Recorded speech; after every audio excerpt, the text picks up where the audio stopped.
My point is that gender is a much better predictor than exposure to lead. And my question is, why would if we have better predictors of gun violence, why would we go to the weakest predictors? Well, I would say we use all of them. Don't just use the most or the least. Why would you lead with lead? Why would you lead with lead? If we're going to really tackle gun violence, we need to attack the entire problem. But hold on. Why did you lead with lead? Why didn't you lead with men? And more specifically, why didn't you lead with men between a demographic age of 15 to 25? Honestly, I didn't lead with lead either. I just commented on because people started talking about lead, but I do know lead is part of it. I didn't lead with. Okay, got it. So if we were to say, what plays a bigger role, would you say if the population, if the demographic is men between the ages of 15 to 25, right?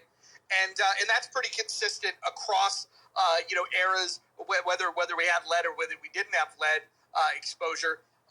Wouldn't we want to take a look at what's going on with young men?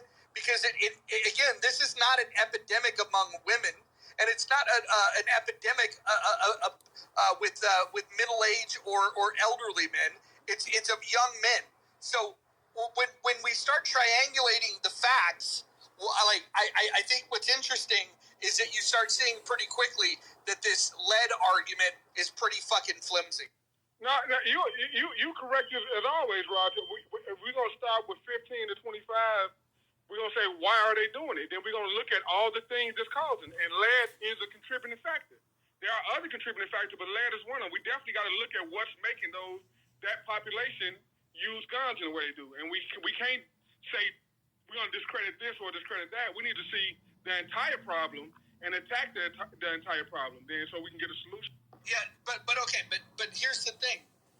I hear the gun grabbers, right, the Brents of the world, they'll get on these stages and they'll say, they'll talk about gun violence in different eras and talk about lead, but they never talk about the obvious things. They never talk about the demographic of young men, that are committing these crimes. They also don't talk about other identity markers because that makes it very uncomfortable pretty quickly, percentage-wise. The other thing that they don't talk about is how a lot of these murders take place in very specific neighborhoods, very specific zip codes.